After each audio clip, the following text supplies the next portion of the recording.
The Second Battle of Khara, a turning point in the Nepalese Civil War. The Second Battle of Khara, fought on April 6, 2006, marked a significant and climactic moment in the Nepalese Civil War. This conflict, which lasted from 1996 to 2006, pitted the Maoist insurgents against the Royal Nepalese Army, with both sides engaging in numerous battles across the rural landscapes of Nepal.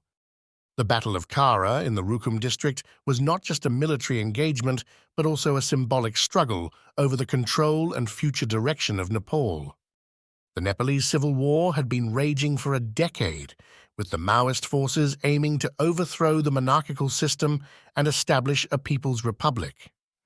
By early 2006, the country was in turmoil, with peace talks failing and the king struggling to maintain control over rural areas.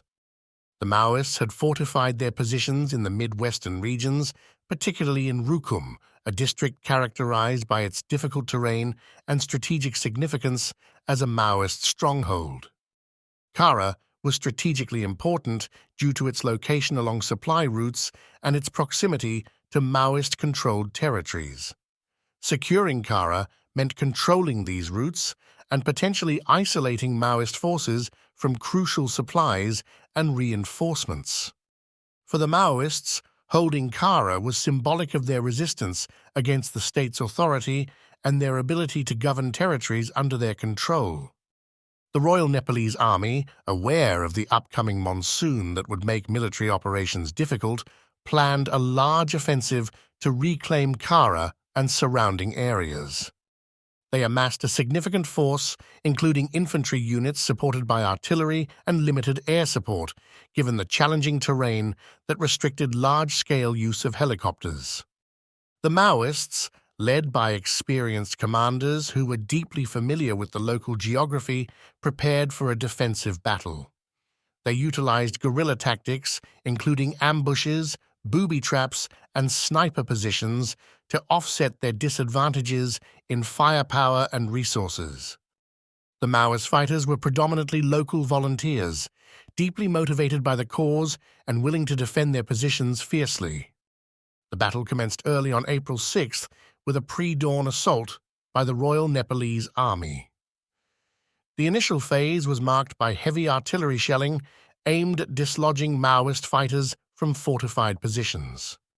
However, the terrain and the Maoists' extensive preparations blunted the effectiveness of this bombardment. As ground troops moved in, they encountered stiff resistance.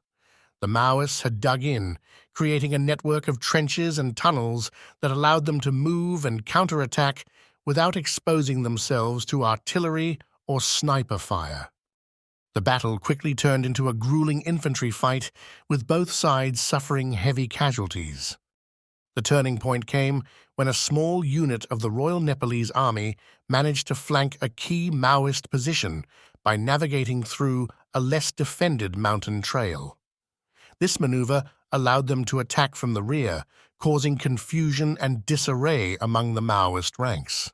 Exploiting this advantage, the army forces pushed forward, gradually overwhelming the Maoist defenses. The Second Battle of Khara ended with the Royal Nepalese Army regaining control of the area, but the victory was Pyrrhic. The heavy casualties and the visibility of the conflict drew international and domestic criticism, highlighting the brutal nature of the war and the suffering of the local population. The battle had a significant psychological impact on both sides. For the government, it demonstrated the tenacity and resilience of the Maoist fighters, suggesting that a military victory might be unachievable. For the Maoists, the loss, although painful, galvanized their political efforts to seek a negotiated solution. Just weeks after the battle, renewed peace talks began, leading to the Comprehensive Peace Agreement in November 2006. This agreement ended the Civil War and laid the foundation for the transformation of Nepal into a federal democratic republic, with the Maoists entering mainstream politics.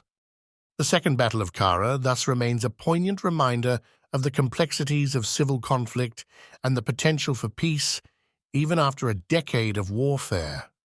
It underscores the necessity of dialogue and the power of resilience in the face of overwhelming challenges. Thanks for watching. Don't forget to give a like, share, and click subscribe to receive notification when we drop new content.